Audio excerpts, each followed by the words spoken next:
Una exposición de las 7 edades de la Iglesia por nuestro amado hermano William Marion Branham. Capítulo 7. La edad de Sardis. Escribe al ángel de la iglesia en Sardis, el que tiene los 7 espíritus de Dios y las 7 estrellas, dice esto: Yo conozco tus obras, que tienes nombre de que vives y estás muerto.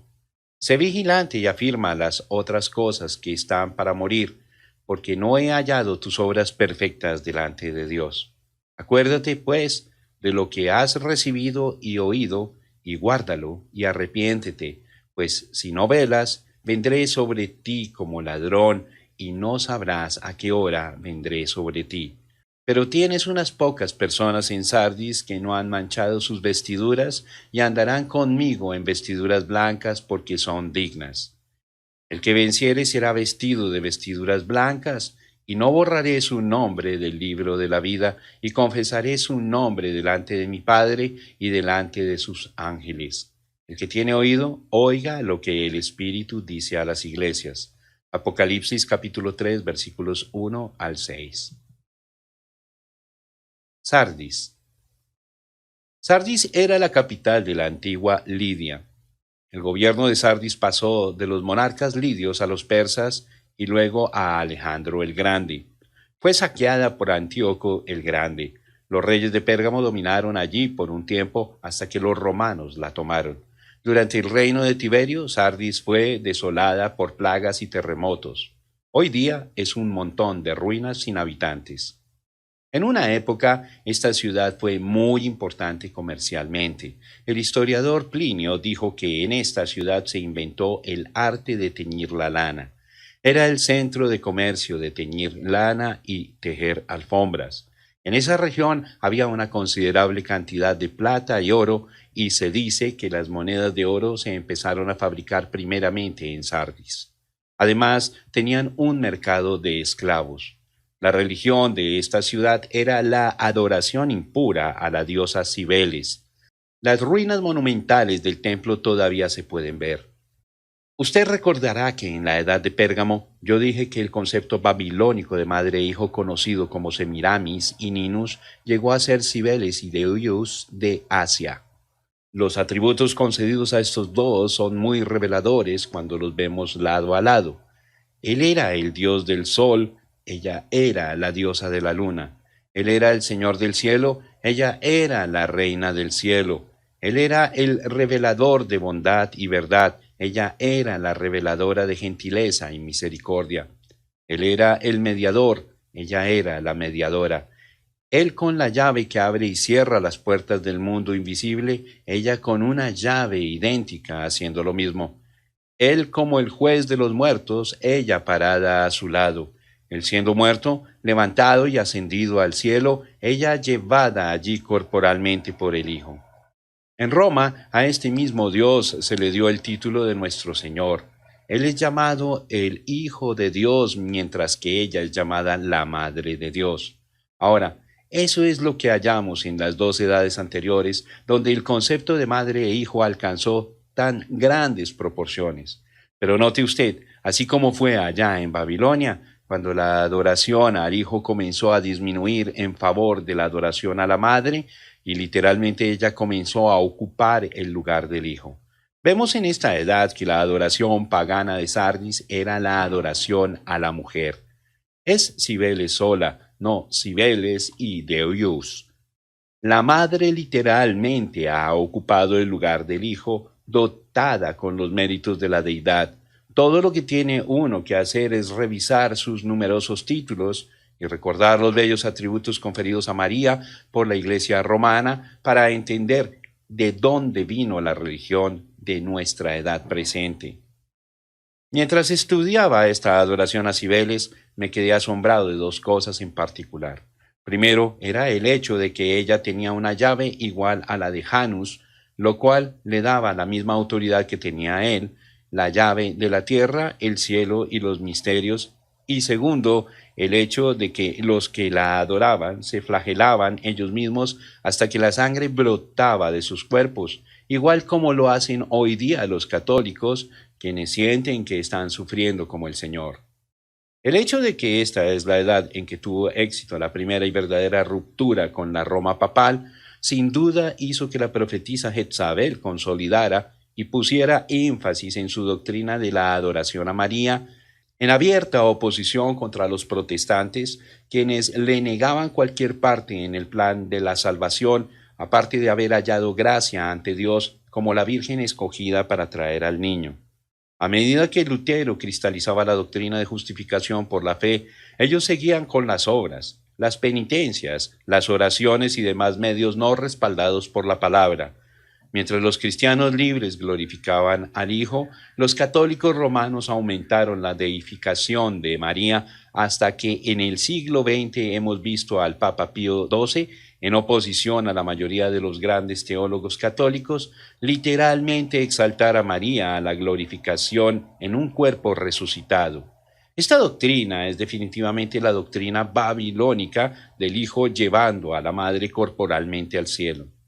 Con razón, esta quinta edad continuó juntamente con las otras edades y así proseguirá hasta terminar en el lago de fuego, donde la ramera y sus hijas son muertas en la muerte segunda. Allí está la mariolatría, la adoración a María, la adoración a Cibeles. De paso, ¿sabía usted que Cibeles fue la misma Astarte de quien Jezabel fue sacerdotisa e hizo que Israel tropezara por los ritos licenciosos que ella condujo? Sí. Así es como ella es descrita en la Biblia. La edad. La quinta edad de la Iglesia, o sea, la edad de Sardis, duró desde el año 1520 hasta el 1750 después de Cristo. Es conocida comúnmente como la edad de la Reforma. El mensajero. El mensajero a esta edad es el mejor conocido de todas las edades. Fue Martín Lutero. Martín Lutero fue un brillante estudiante de disposición apacible. Él estaba estudiando para abogado cuando la prolongada enfermedad y muerte de un íntimo amigo le hizo enfocar seriamente en la condición espiritual de su vida. Él entró en el convento agustino en Erfurt, Alemania, en el año 1505. Allí estudió filosofía y también la palabra de Dios. Vivió la vida sometida a la más estricta penitencia, pero todas sus obras exteriores no podían levantar el peso de su pecado. Él dijo, me afligí casi hasta la muerte buscando paz con Dios, pero yo estaba en oscuridad y no la hallé. El vicario general de su orden, uno llamado Staupitz, le ayudó a lograr el conocimiento de que su salvación tendría que ser la experiencia de una obra interior en vez de un rito.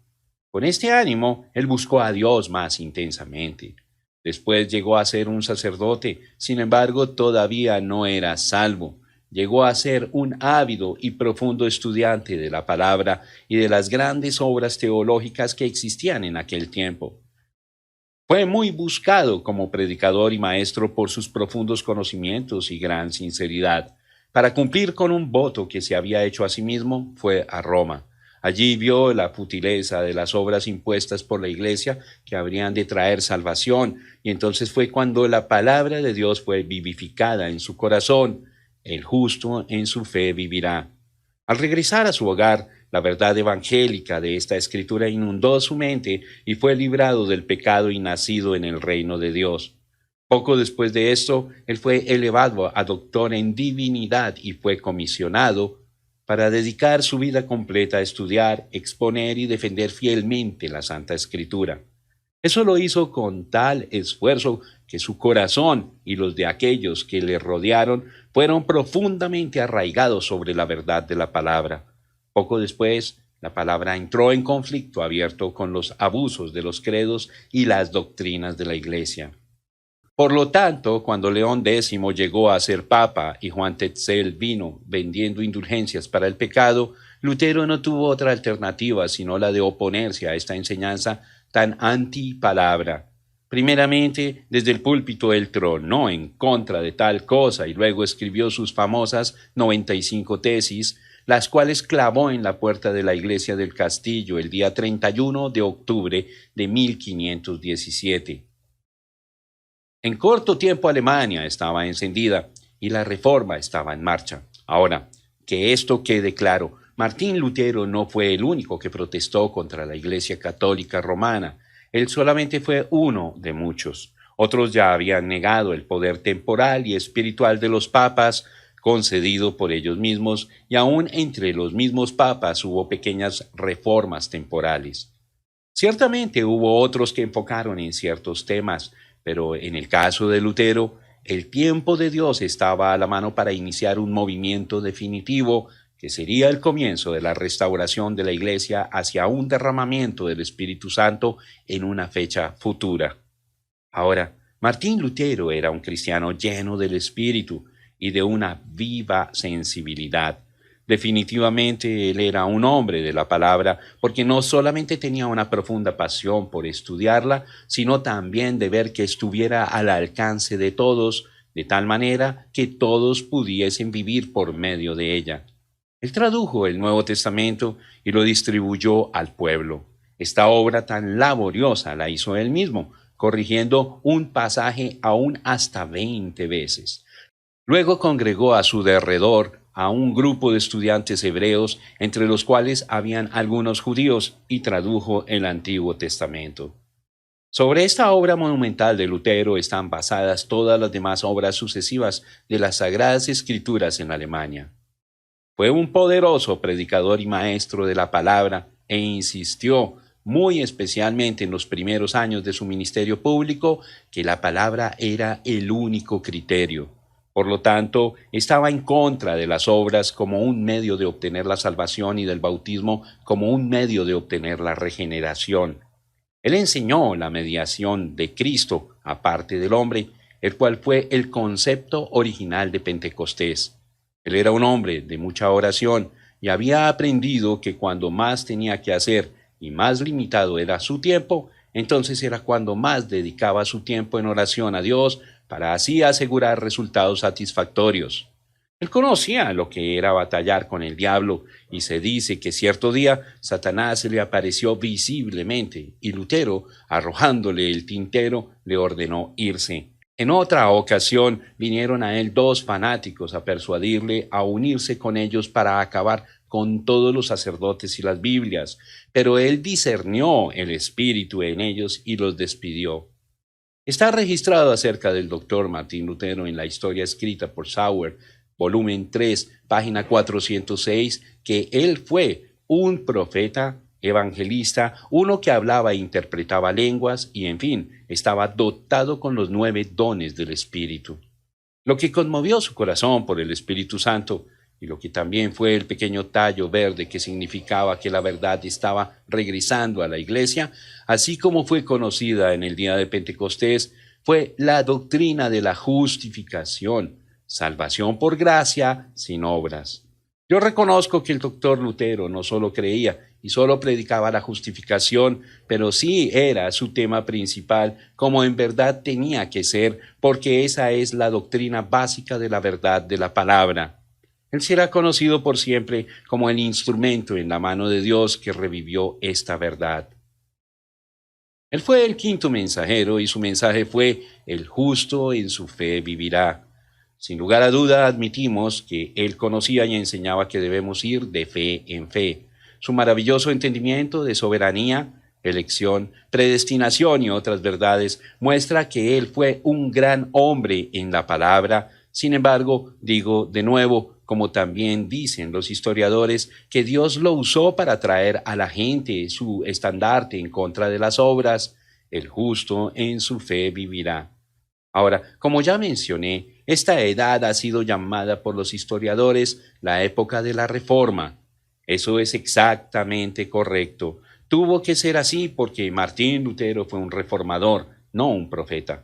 Ahora, yo sé bien que la historia lo llama un profeta, pero eso no quiere decir que tal concepto sea correcto, porque no hay ningún registro que califique a Martín Lutero como un verdadero profeta de Dios en el gran sentido bíblico de esa palabra.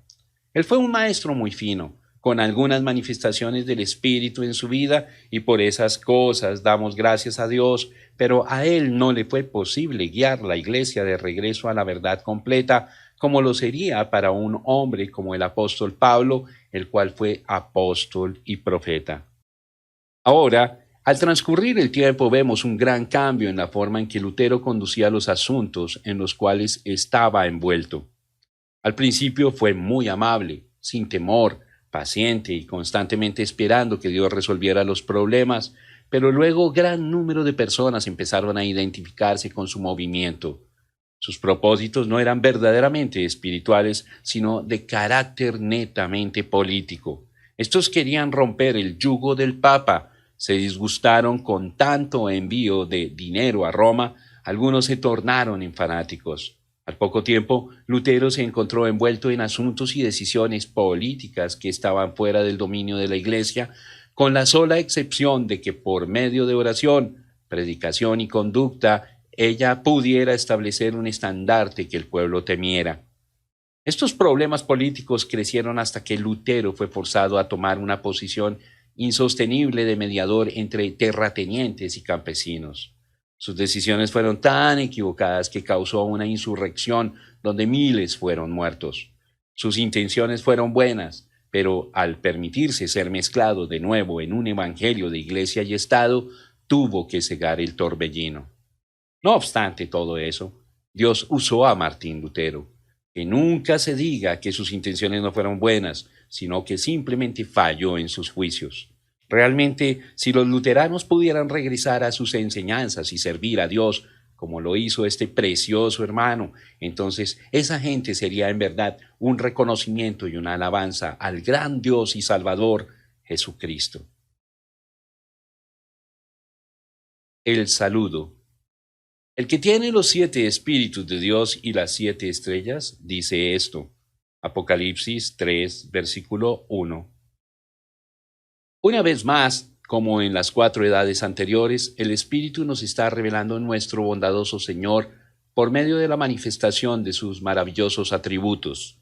Esta vez, mientras Él está en medio de la iglesia, lo vemos como el ser con los 7 espíritus de Dios y las 7 estrellas. Ya conocemos quiénes son las 7 estrellas, pero nos falta hallar el significado de los 7 espíritus. Esta misma frase se halla 4 veces en el libro de Apocalipsis. Y de los 7 espíritus que están delante de su trono, Apocalipsis 1:4. El que tiene los 7 espíritus de Dios y las 7 estrellas dice esto, Apocalipsis 3:1. Y del trono salían relámpagos y truenos y voces, y delante del trono ardían 7 lámparas de fuego, las cuales son los 7 espíritus de Dios. Apocalipsis 4:5.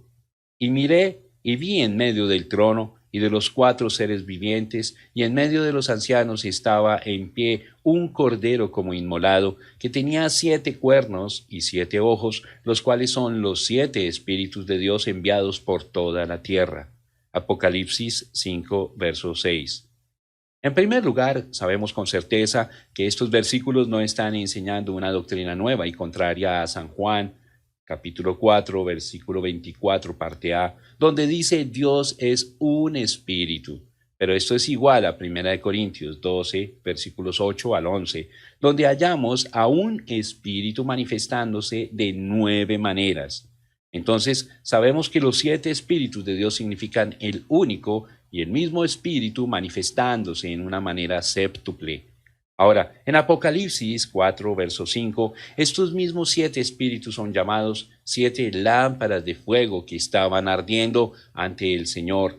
Y siendo que Juan solo usó símbolos del Antiguo Testamento en Apocalipsis, entonces podemos acudir al Antiguo Testamento y hallar en Proverbios 20, versículo 27, lámpara de Jehová es el espíritu del hombre. Estos 7 espíritus están asociados con el hombre. En Juan capítulo 5, verso 35, Juan el Bautista fue llamado antorcha que ardía. También en Apocalipsis 5, verso 6, los 7 espíritus son identificados como 7 ojos. Porque los que menospreciaron el día de las pequeñeces se alegrarán y verán la plomada en la mano de Zorobabel. Estos 7 son los ojos de Jehová que recorren toda la tierra. Zacarías capítulo 4, verso 10. Es muy claro que la palabra esto se refiere a hombres que por supuesto serán hombres ungidos, llenos del Espíritu Santo, porque los ministerios de Dios no son en el poder de los hombres, sino en el poder del Espíritu Santo. Juntando nuestros conocimientos bíblicos, es evidente que los 7 Espíritus de Dios se refieren al ministerio continuo del mismo Espíritu Santo en las vidas de 7 hombres con los cuales Dios se identifica en una forma muy íntima. Ellos son sus ojos y también sus lámparas. Es fácil conocer quiénes son estos 7 hombres porque la frase que sigue los llama las 7 estrellas, las cuales ya conocemos como los 7 mensajeros a las 7 edades. ¡Cuán hermoso es eso! Ve usted, la estrella es para reflejar la luz durante la noche, porque el sol está ausente. Así también el mensajero, tipificado como una estrella, a cada edad era para reflejar la luz del Señor Jesús. Todos hicieron esto por medio del Espíritu Santo. Pablo fue el primer mensajero y él dijo en Gálatas 1:8 que si algún ángel, mensajero o vicario, no importara quién fuera, si él tal predicase cualquier otro evangelio diferente del que predicó Pablo, que sea anatema. Pablo sabía que después de su partida muchos lobos rapaces entrarían. Él sabía que Satanás mismo podía aparecer como un ángel de luz, cuanto más sus ministros. Entonces él advierte que este evangelio jamás cambiaría. Pablo bautizó en el nombre del Señor Jesucristo y bautizó de nuevo a aquellos que no habían sido sumergidos de esa manera. Puso en orden a la iglesia de Dios y enseñó el uso correcto de los dones del Espíritu y confirmó que estos dones deberían permanecer en la iglesia hasta el regreso de Jesús. Asimismo, los 6 mensajeros que quedaban por delante, por medio del mismo Espíritu Santo, arderían con el mismo fuego, darían la misma luz del Evangelio de Jesucristo y las señales le seguirían. ¿Calificó Ireneo? Sí. ¿Calificó Martín? Sí. ¿Calificó Colombo? Sí. ¿Calificó Martín Lutero? Ciertamente. ¿Calificó Wesley? Sí, señor. Él tuvo un tremendo ministerio y aún oró por su caballo para que se aliviara, y así sucedió. Allí los tiene usted, 7 edades de la iglesia y 7 mensajeros que eran semejantes, y Pablo pronunció una maldición sobre el que se dijera ser un mensajero y tenía un evangelio diferente y vivía en una luz distinta. Ahora, esa última frase que hablé, ¿cuadra bien con el resto de la palabra? Sí, porque en la palabra está escrito que si algún hombre agregare o quitare de este libro, sería sujeto a las plagas de este libro y sería juzgado a condenación por Dios, quien dijo: yo testifico a todo aquel que oye las palabras de la profecía de este libro, si alguno añadiere a estas cosas, Dios traerá sobre él las plagas que están escritas en este libro. Y si alguno quitare de las palabras del libro de esta profecía, Dios quitará su parte del libro de la vida y de la santa ciudad y de las cosas que están escritas en este libro. Apocalipsis capítulo 22, versículos 18 y 19. Entonces vemos que los 7 espíritus en realidad se refieren al único Espíritu de Dios, obrando su voluntad y cumpliendo su palabra en todas las generaciones. Me gustaría ilustrar eso con la palabra. El Espíritu de Dios estuvo poderosamente sobre Elías. Luego ese mismo Espíritu vino en una doble porción sobre Eliseo. Siglos después, aquel mismo Espíritu, el cual nosotros llamamos el Espíritu de Elías, para clasificar su ministerio, vino sobre Juan el Bautista. Algún día aquel mismo Espíritu, identificado con la misma clase de ministerio, vendrá sobre un hombre para el fin de la edad de la iglesia gentil. Ahora, leemos de nuevo en la Biblia que dice que Dios ungió a Jesús de Nazaret con el Espíritu Santo y con poder, y anduvo haciendo bien y sanando a todos los que estaban oprimidos por el diablo. Cuando Jesús ascendió, les dijo a sus discípulos que esperaran hasta el día de Pentecostés y que al cumplirse este tiempo, el mismo Espíritu que estaba sobre él regresaría y caería sobre ellos y los llenaría. Entonces, aquel cuerpo llamado fuera la iglesia estaría sobre la tierra tomando su lugar. Y como el mismo Espíritu que estaba en él estaría en ellos, ellos harían las mismas obras. Y cualquier grupo de gente que en verdad sea el cuerpo de Jesucristo, la iglesia verdadera, manifestará las mismas obras que manifestaron Jesús y la iglesia pentecostal original, porque el mismo Espíritu estaría en ellos. Cualquiera otra iglesia que no tenga el Espíritu y las manifestaciones tendrá que dar cuenta a Dios. También dice aquí que estas 7 estrellas o 7 mensajeros a las 7 edades están en su mano. Él los está cuidando. Uno sabe de antemano que si están en su mano, entonces están asociados con su poder. Eso es lo que significa la mano. Significa el poder y la autoridad de Dios. Ninguno de ellos vino en su propio poder o autoridad. Así dijo Pablo. Ningún hombre se atrevería a hacer eso. Se necesita la autoridad de Dios y el poder del Espíritu Santo. El Evangelio se predica por medio de la autoridad de Dios en el poder del Espíritu. Todos estos hombres fueron habilitados por el Espíritu Santo. Todos se opusieron al mundo. Podían hacer eso porque estaban llenos de Dios. Fueron enviados o autorizados por Dios, no por sí mismos ni por otros hombres. Ahora, ellos tenían lo que el mundo no tenía. Jesús dijo que cuando Él se fuera mandaría su Espíritu, el cual el mundo no podía recibir. Eso es correcto. El mundo o los sistemas mundiales no lo podían recibir a Él. Eso es la organización, el sistema mundial. Muéstrame una sola iglesia del sistema mundial que esté llena del Espíritu Santo. Yo la quiero ver. Si usted me la puede mostrar, entonces ha encontrado un error en la palabra. No, señor, ninguno de estos mensajeros fue organizado o fueron echados o salieron por su propia voluntad porque fueron convencidos del pecado de la organización. ¿Cómo puede el Espíritu Santo estar en la organización cuando ésta es la que toma el lugar del Espíritu y las denominaciones toman el lugar de la palabra? Recuerde, organización es muerte. No puede ser de otra manera. Si el mundo se apodera, el espíritu se aparta. Sí, el espíritu no es 7 espíritus, sino uno.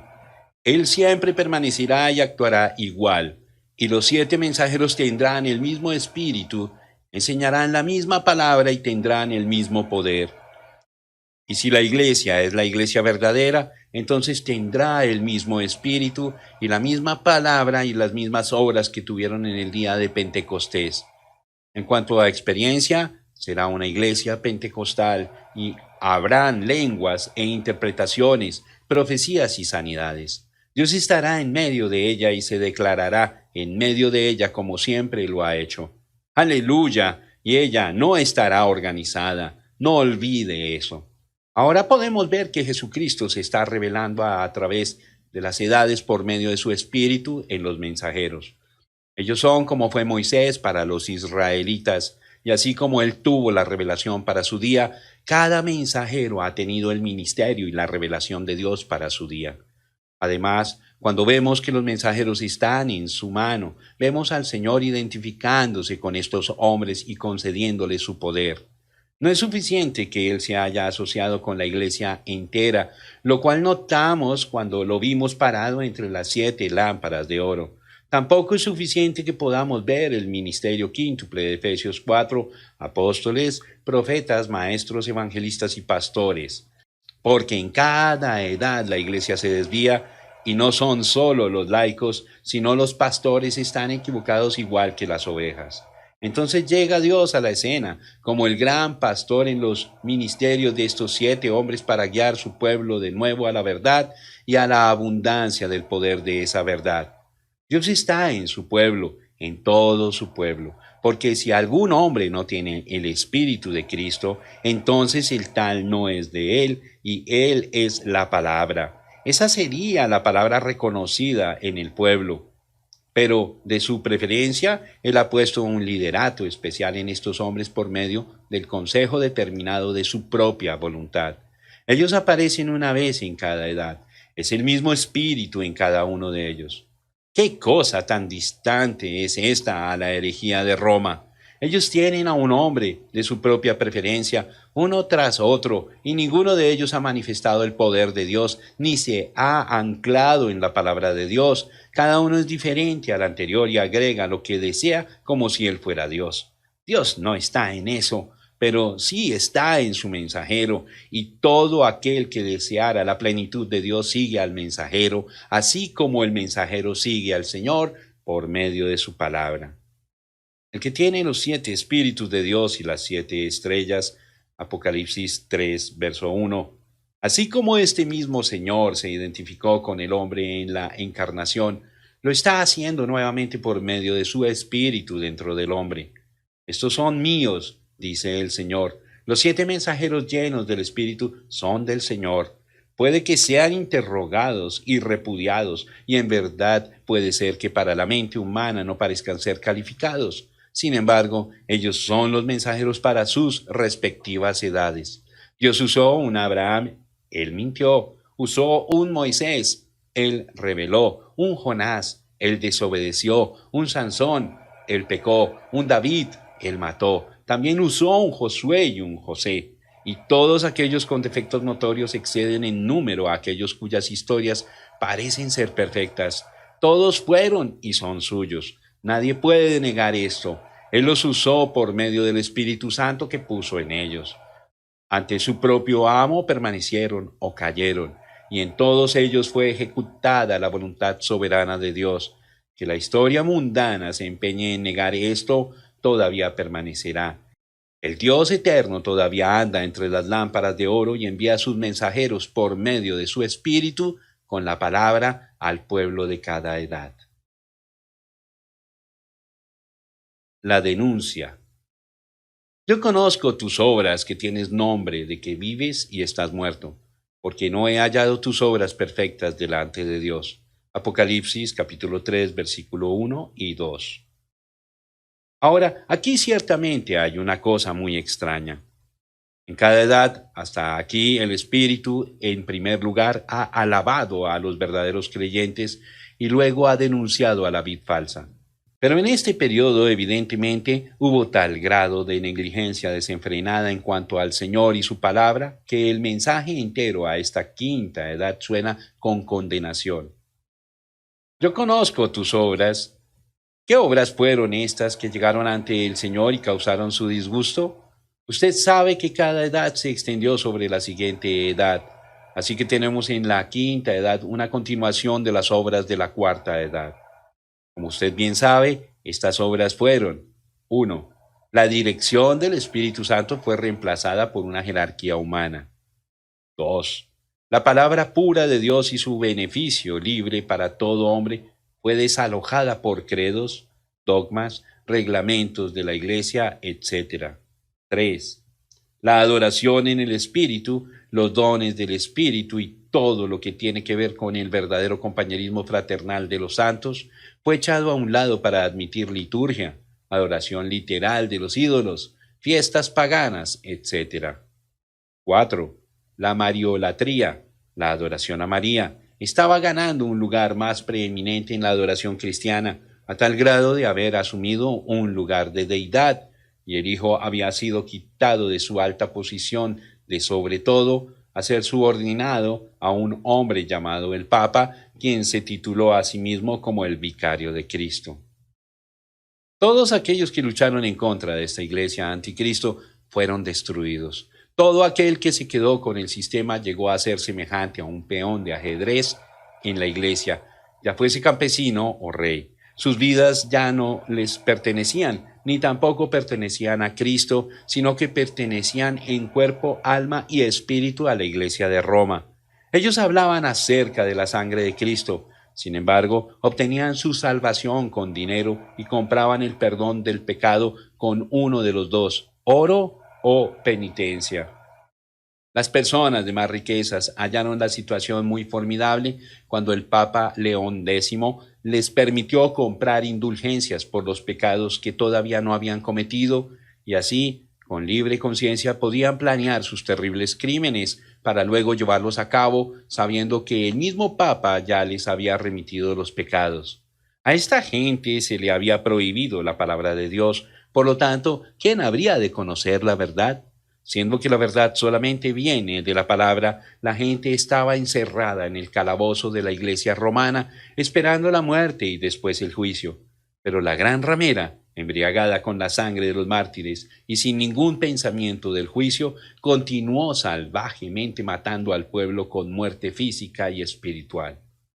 Ahora, a fines de la cuarta edad y a principios de la quinta, la invasión a Constantinopla por los turcos causó la huida de los hombres de enseñanza del Oriente hacia el Occidente, los cuales se llevaron consigo los manuscritos griegos.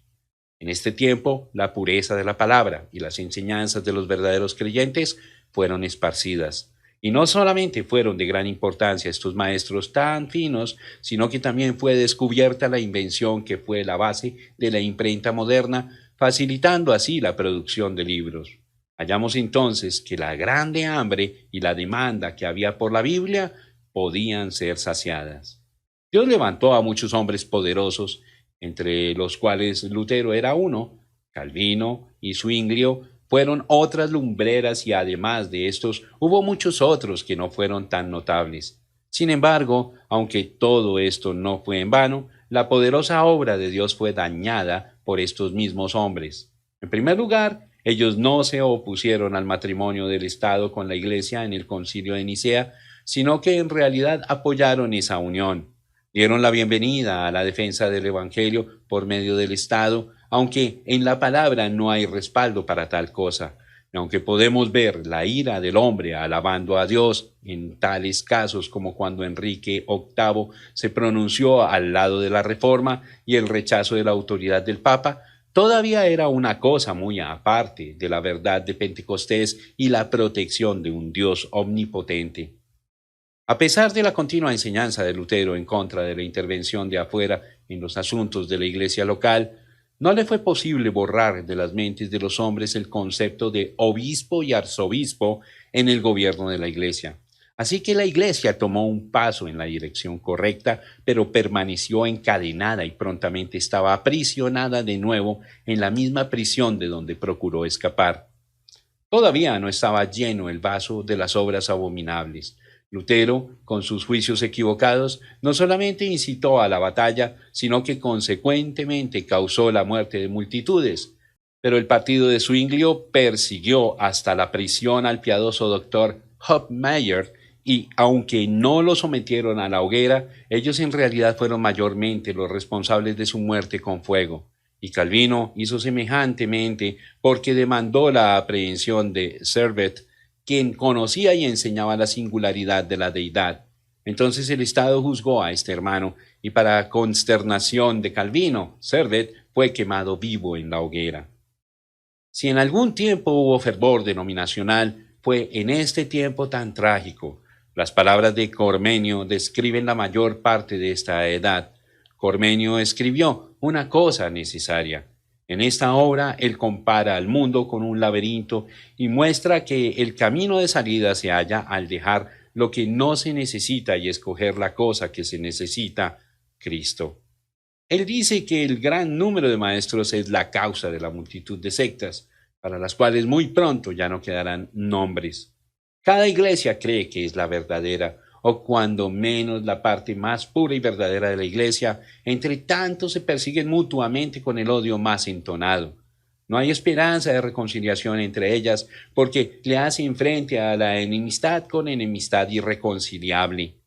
De la misma Biblia inventan sus diversos credos, y estos son sus fortalezas y baluartes detrás de los cuales se fortifican y allí resisten todo ataque. Yo no diré que estas confesiones de fe son erradas en sí mismas, aunque en la mayoría de los casos podemos decir que lo son. Sin embargo, llegan a ser así porque alimentan el fuego de la enemistad, y solamente apartándolas a un lado completamente, entonces sería posible hacer el esfuerzo en curar las heridas de la iglesia. A este laberinto de sectas y variadas confesiones pertenece otra: el amor a contender. ¿Qué se gana con la contención? ¿Ha habido un solo argumento lógico que se haya arreglado por medio de contienda? Nunca. El número solamente se ha engrandecido. Satanás es el sofista más grande que jamás ha habido. Él nunca ha sido vencido en una contienda de palabras. En el servicio divino, casi siempre se oyen más las palabras de los hombres que la palabra de Dios. Cada uno cotorrea como le da la gana, o pierde el tiempo en disertaciones difíciles de entender o reprobando los puntos de vista de otros. No se oye casi nada del nuevo nacimiento, o cómo el hombre tiene que ser cambiado a la semejanza de Cristo para ser participante de la naturaleza divina. Segunda de Pedro, capítulo 1, versículo 4. Del poder de las llaves, la iglesia casi ha perdido el poder de ligar. Solamente le queda el poder de desatar.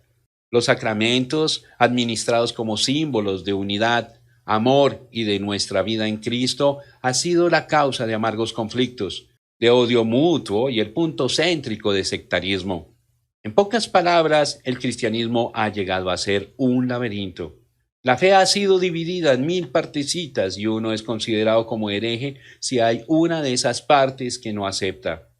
¿Qué puede ayudarnos? Solamente aquella cosa necesaria, volver a Cristo, mirando hacia Cristo como el único líder y caminar en sus pisadas, poniendo a un lado todas las demás cosas hasta que lleguemos a la meta y hayamos llegado a la unidad de la fe. Efesios 4:13. Así como el Maestro Celestial edificó todo sobre la base de las Escrituras, también nosotros debemos dejar todos los pormenores de nuestros credos particulares y estar satisfechos con la palabra revelada de Dios, la cual nos pertenece a todos. Con la Biblia en la mano debemos clamar: yo creo lo que Dios ha revelado en este libro, obedientemente guardaré sus mandamientos, tengo esperanza en lo que Él ha prometido.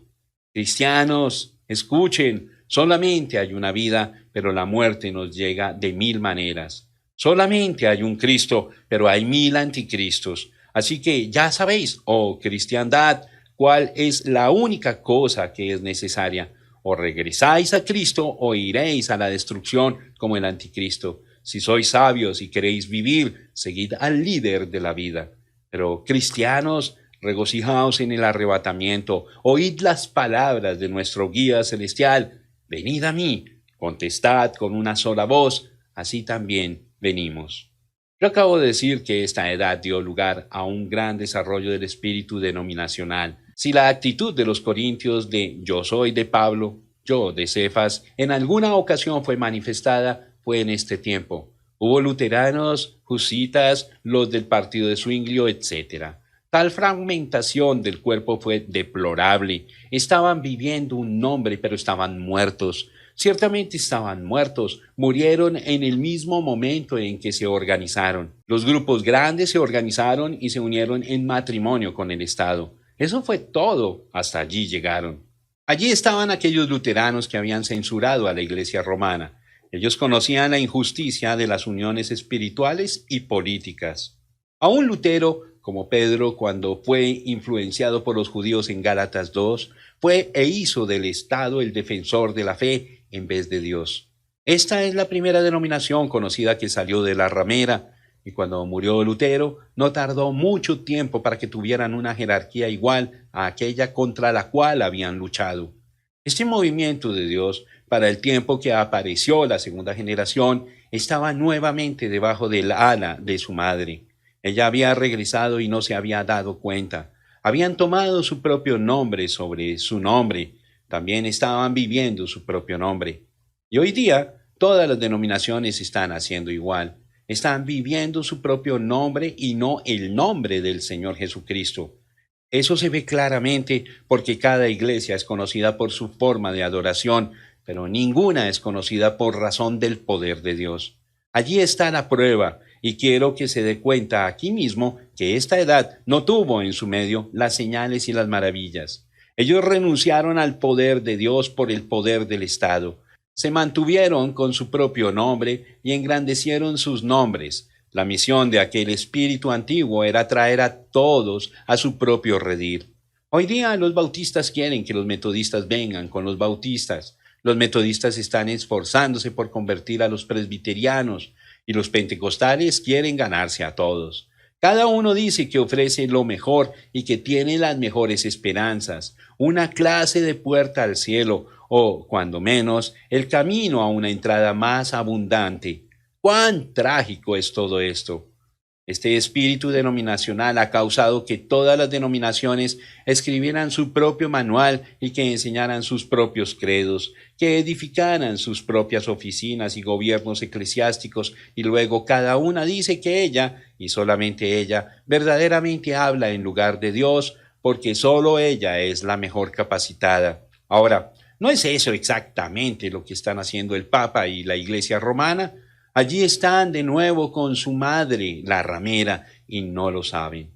Llegando al fin de nuestro comentario sobre este versículo, tienes nombre de que vives y estás muerto, Yo no puedo impresionar demasiado sobre su mente que esta edad, aunque trajo la reforma, fue severamente reprendida por Dios en vez de ser alabada, porque también sembró la simiente de la denominación, la cual se organizó de nuevo con la ramera, después que Dios había abierto una puerta de escape.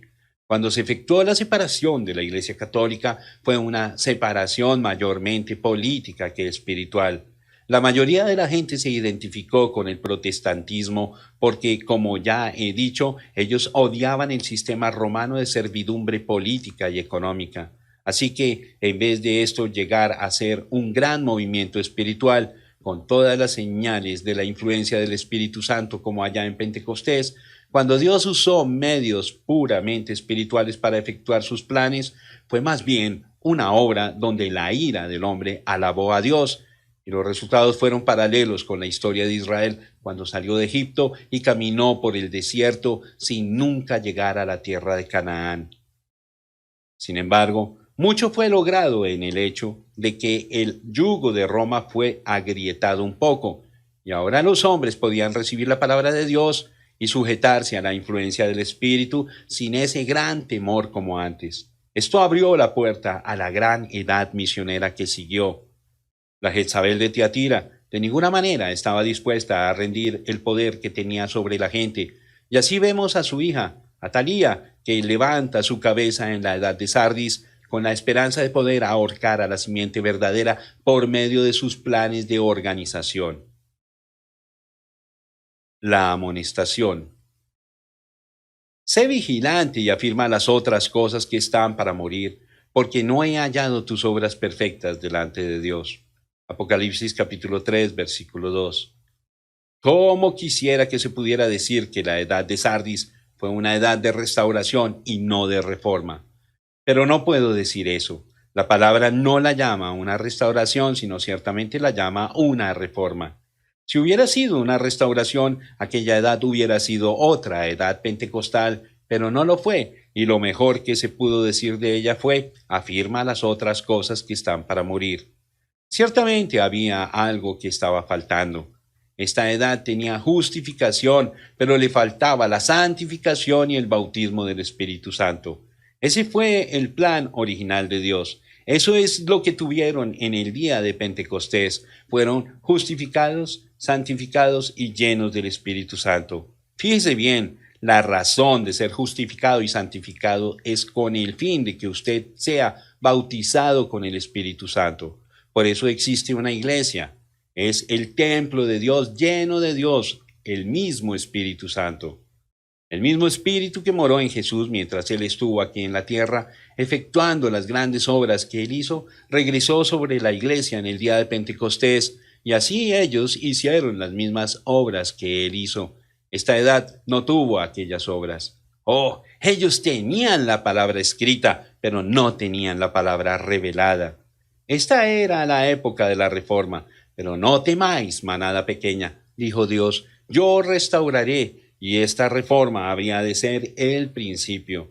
En la edad del oscurantismo, Él iba a tomar la iglesia según su promesa de la profundidad de Satanás a la profundidad de Dios que tuvieron en el día de Pentecostés y en los primeros años de la existencia de la iglesia.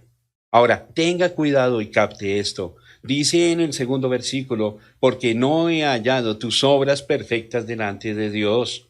¿Conoce usted en verdad el significado de no perfectas? Sencillamente es no cumplido. Esta edad no fue cumplida completamente, apenas fue el comienzo del regreso. Por eso dije que la Biblia la llamó la reforma y no la restauración. Había comenzado en la doctrina de justificación, que significaba que la salvación era totalmente de Dios. Como predicó Lutero la soberanía y la elección de Dios, él sabía que todo era por gracia. Él separó la iglesia de la dirección de jerarquía eclesiástica, derribó los ídolos, puso fin a las confesiones a sacerdotes y denunció al Papa. Fue maravilloso su comienzo, pero Dios había dicho 1500 años antes, Lutero, tú vas a iniciar las cosas, pero tu edad no verá la culminación de ellas porque estoy dejándolo para más tarde. Aleluya, nuestro Dios reina, Él conoce el fin desde el principio. Sí, Lutero fue su mensajero, aunque cuando examinamos sus errores no parecía ser así. Pero hubo también un hombre llamado Jonás que tuvo errores en su vida y fue un profeta, aunque usted y yo no queramos reconocerlo por causa de su comportamiento, pero Dios conoce a los que son suyos y su voluntad se cumple, así como fue con Jonás y con Lutero en aquella edad, y así continuará cumpliéndose hasta la consumación. Ahora, esta fue una edad sin total cumplimiento. Fue una edad de reforma, porque así fue como la quiso Dios. Quiero ilustrarle a usted este punto, así como lo hice con un maravilloso hermano luterano, quien es presidente de un buen seminario en el occidente. Yo había sido invitado a cenar en su hogar y a hablar con él acerca del Espíritu Santo. Él estaba confuso acerca de muchas cosas y me preguntó, ¿qué es lo que tenemos nosotros los luteranos? Le respondí, pues, tienen a Cristo. Él dijo, nosotros anhelamos el Espíritu Santo. ¿Piensa usted que lo tenemos? Respondí, potencialmente. Están creyendo hacia ese fin. Él inquirió, ¿qué quiere decir usted con potencialmente? Nosotros estamos hambrientos de Dios. Leímos un libro acerca de Pentecostés y los dones del Espíritu, y algunos de nosotros fuimos a California para conocer el autor, y cuando llegamos, él nos dijo que a pesar de haber escrito el libro, no tenía los dones. Entonces, hermano Branham, cuando vimos la operación de los dones en su ministerio, deseamos hablar con usted porque seguramente usted sabe algo al respecto. Este seminario está algo retirado de la ciudad y alrededor tiene muchas hectáreas de tierra cultivada donde los estudiantes pueden trabajar y así pagar el costo de sus estudios. También tienen fábricas juntamente con la agricultura para proveer empleo adicional. Usando estos campos como ilustración dije, una vez salió un hombre a su propio terreno para sembrar maíz. Arrancó todos los árboles, quitó todas las piedras, preparó la tierra y sembró el maíz. Cada día observaba aquella tierra, pero un día, en vez de la misma tierra seca, él vio miles de hojitas verdes y dijo, bendito sea el Señor, tengo un campo de maíz. Entonces le pregunté, ¿tenía maíz aquel hombre? Él respondió, pues en un sentido sí lo tenía. Dije, potencialmente, sí, y así fue con ustedes luteranos en la Reforma, brotando la hojita, ¿ve usted? El maíz empezó a crecer después de que se había podrido en la tierra durante la edad del oscurantismo. Después de varias etapas, se formaron unos tallos muy finos y un día apareció la borla de seda. Aquella borla de seda miró a las hojas y dijo, ustedes luteranos formales no tienen nada, fíjense en nosotros, que somos los criadores, los grandes misioneros. Nuestro día es la época misionera. Aquella edad de la borla de seda fue la edad de Wesley. Ellos fueron los grandes misioneros y aún sobrepasaron nuestra edad en cuanto a la propagación del Evangelio. ¿Qué hizo aquella edad? Esparció el Evangelio como el polen en el viento. Ahora, ¿cuál es el paso siguiente? Lógicamente creemos que es la formación y la cosecha del grano, terminando el ciclo. Pero no es así. Hay todavía otra etapa, cuando el forro es formado para cubrir el grano. Eso es exactamente lo que sucedió en este ciclo espiritual.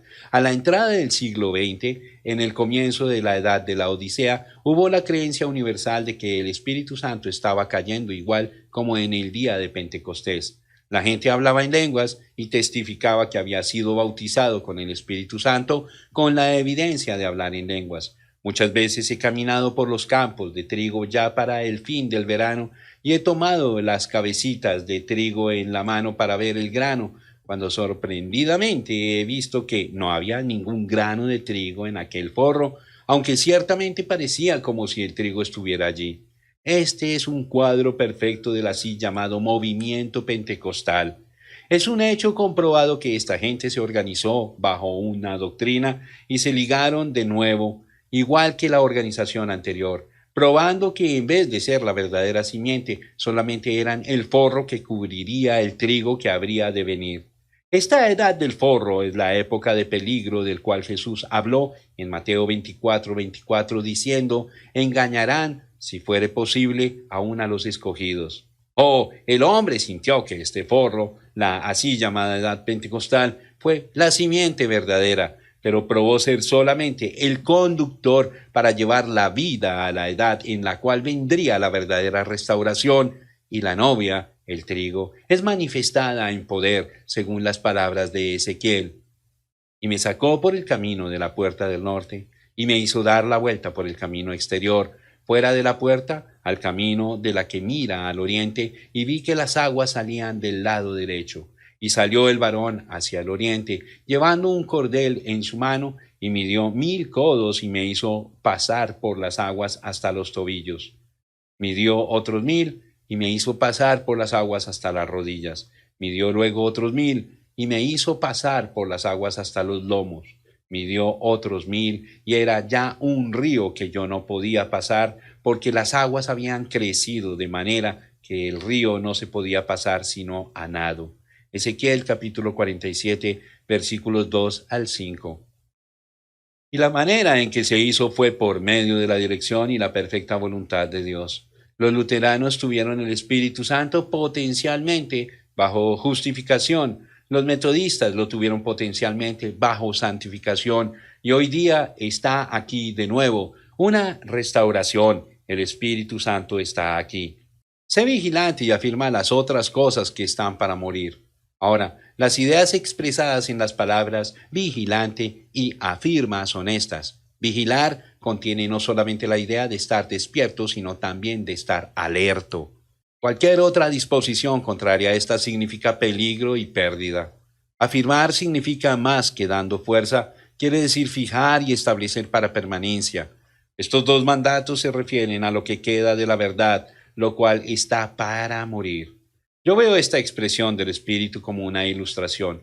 Un grupo de hombres en esclavitud total, física y moral, se han levantado y se han escapado de sus opresores, y en verdad eso es lo que significa Sardis, los escapados. Son perseguidos y sus grandes y gloriosas ganancias están casi perdidas. No han sido cautivados de nuevo, pero casi todo lo que se puede decir de ellos es que han escapado, pero no fue un verdadero escape puro como fue el de algunos según la palabra. Ellos habían perdido muchas de sus libertades. Ahora, el Señor dice, están potencialmente en cautiverio. Vigilen para que no vayan a regresar. Para estar seguros de no regresar, manténganse alertos y vigilantes respecto a las cosas de su cautiverio o perderán todo. Confírmense ahora en lo que les queda, de tal manera que puedan establecer permanentemente lo que tienen y así asegurarse en contra de pérdidas futuras. Esta será su oportunidad para cumplir lo que no han cumplido. ¿Pero siguieron? No, Señor. No consideraron la voz del Espíritu, y otra edad pasó a cautiverio, y Dios levantó a otros que habrían de cumplir su voluntad. Dios pasó por encima de la denominación luterana, así como lo ha hecho con las demás, y ellas nunca regresarán. Dios tuvo que continuar adelante y en una nueva edad traer más verdad y más restauración. Juicio. Acuérdate pues de lo que has recibido y oído, y guárdalo, y arrepiéntete, pues si no velas, vendré sobre ti como ladrón, y no sabrás a qué hora vendré sobre ti. Apocalipsis capítulo 3, versículo 3. Quiero leer también otra traducción de este versículo, la traducción de West. Acuérdate pues, en qué manera has recibido la verdad como un depósito permanente, y en qué manera lo has oído, y asegúralo, y ten un cambio de mente instantáneamente. Es muy evidente por este versículo que Dios les había dado la verdad como un depósito permanente. Fue recibida y es irrevocablemente de ellos. Ahora está por manifestarse lo que ellos harán con la verdad, si la considerarán o no. Y eso es verdad. A ellos les había sido dada la verdad básica del Evangelio completo. El justo en su fe vivirá. Las salvaciones del Señor. Habían escuchado la verdad de la Biblia que retó las doctrinas de Roma y aniquiló toda autoridad papal. Conocían la verdad de que la Iglesia no salva. Entendían la Santa Cena. Tenían luz sobre el bautismo en agua y echaron fuera las imágenes. ¿Hubo verdad? Pues nunca hubo una edad con mayor número de hombres con más luz para difundir. Ellos tuvieron suficiente luz para rehabilitar completamente el sistema antiguo o empezar de nuevo y dejar que Dios los guiara renglón sobre renglón y mandato sobre mandato. Recibieron la verdad, la quisieron y la oyeron, pero la pregunta era, ¿cómo la oyeron? ¿La oyeron para edificar sobre ella o la oyeron con la misma actitud que tenían muchos de los griegos? ¿Algo más para discutir y de dónde desarrollar teorías? Evidentemente la rica palabra de verdad estaba siendo escuchada de una manera intelectual, en vez de ser oída para obrar prácticamente, porque Dios estaba demandando un cambio en el modo de pensar en cuanto a la palabra. Si esta es la palabra de Dios, y en verdad lo es, entonces tiene que ser obedecida. Desobediencia a la palabra traerá el juicio. Cuando encontraban dormidos a los guardias del templo sagrado, los azotaban y su ropa era quemada. ¿Qué hará el Señor con aquellos que en esta edad han bajado la guardia? Vendré sobre ti como ladrón. La ciudad antigua de Sardis fue constantemente acosada por bandidos que salían de los montes alrededor y robaban los bienes de la gente. Y así ellos sabían muy bien lo que el Espíritu estaba advirtiendo cuando dijo que la venida del Señor sería como ladrón en la noche. Vigilancia y preparación son suficientes para estar listo para su venida. Sabemos que esto es un mensaje para la vid falsa, porque la venida del Señor será como fue en los días de Noé. Los 8 que fueron salvos estaban al tanto del diluvio que venía y estando en alerta estaban preparados y fueron salvos. Pero el mundo de los impíos fue arrasado, aunque estaban en contacto diario con los justos y oyeron la verdad, pero la rechazaron hasta que fue demasiado tarde. Aquella gente completamente carnal de esta época antigua tipifica hoy día a los cristianos nominales, cuyas vidas están llenas de cosas mundanas y toman tanto placer en ellas a tal grado que no tienen ningún deseo por lo espiritual y de ninguna manera se dan cuenta ni están preparados para su aparición.